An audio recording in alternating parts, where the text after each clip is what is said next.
Karong adlaw mga gaw no, uban ko ninyo kay manuri ta didto sa Dubai Mall. Usa sa pinakadako nga mall sa tibuok kalibutan. Syempre makita sa nato diha ang pinakataas nga building sa tibuok kalibutan no. Maoning Burj Khalifa mga gaw. Grabe jud ning Dubai ay.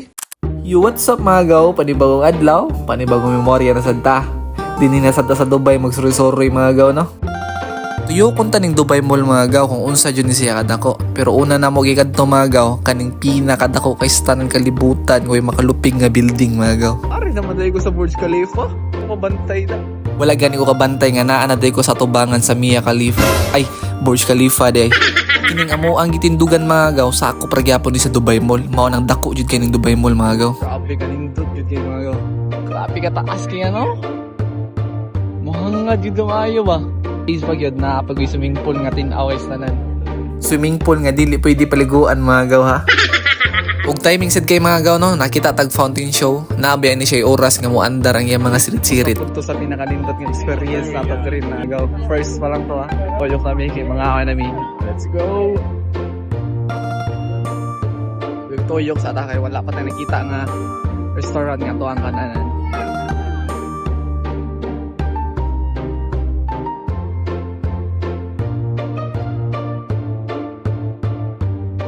Og nakita na dahil mi sa amo ang gusto kaonon mga gaw no. Daggan sila klaseng laing pagkaon diha mga gaw. Ha? Di ba laing klaseng pagkaon man ta dapat. Kawag klaro ni mo mudag istorya gaw ay. Pariha ra gud na kanang nangutana ka sa imong amigo kung asa ang imong ubang amigo. Tapos gitubag kasi imong amigo nga basket basin. Sorry Bok. Bitaw mga gaw, balik ta diri sa video mga gaw no. Naa ta diri sa mga sapatosan mga gaw kay palitan ta sang sapatos sa to ang auntie. Duha ka klaseng sapatos sa to ang paliton mga gaw no. Kay inian na mga tong auntie kay para naa daw yung mapuli-pulihan. Ang usa pang sports, ang usa kay pang lakaw naman. Nakita na dayon tag sapatos din na mga gaw, ato na dayon nang gisukod. Og kanang sapatos nga karaan natong gigamit mga gaw, sa banda panagikan mga gaw ha. Shout out day Kiyon DBC, ang samba naa sa kuha. May pang samba kay nakatungtong nag-Dubai mga gaw, og nakita na ni Mia Khalifa ay Burj Khalifa. Sorry. Ug ato na dayon nang ipaputos mga gaw kay basing mabagko ang utok ni ate. So ato mga gaw napalit na nato mga gaw no. Ngita na ko kay ate kung asa na siya. Kay nag-CR ko gikan tapos nawala na siya. Ngita sa ko. Kaya nakita na ako si ate. Ug gidala ko niya diri sa ano, aquarium. Ug dinis aquarium mga gaw first time na ko nakita og shark no. Grabe dagko ang shark ko yung nakatanang klase mga shells na bungog na ko mga gaw, promises.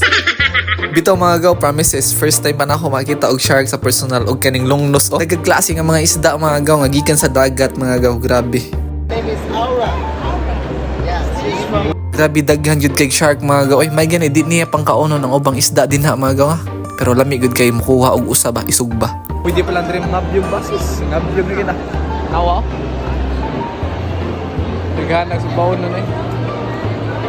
Dinhi mga gaw, daghan kay tao nga nag-video sa gawas. Siyempre, tao man sadta. Apil sud tag video. Nga nata mga gaw, suyaon biya kay kita. Unsa ng mga tao nga gipang videohan nila, videohan pud nato. Mga tracker gud mga sakyanan nga naa sa gawas nga padulong sa ilahang padulngan. Pero bitaw nindot bitaw kayo ang view sa gawas oh. Pero mas nindot kung daghag views ato ang mga videos para naa sa tay kwarta. Charot. Ug dining dapita mga gaw no, mukadto na gud kami sa mo ang tinuod nga toyo. Maggrocery kami sa Alsatwa mga gaw. Kay dito daghan kayog mga barato nga mga palitonon mga gaw. Hapit lang mi dito sa Dubai Mall kay aron makita daw ko kung unsang naa dito. Tag card. Auto mga gaw nabutang na nato ang mga grocery ngadto sa kwarto ni ate. Dato na ni Oli ang card sa ubos. Mga gaw basig walang kabawang sa nako video karon basig ang pagluto na lang or sa panadiha ang pag-arrange. Para sa mga gaw ang lakaw karon dito sa Dubai Mall, tuyok sa grocery.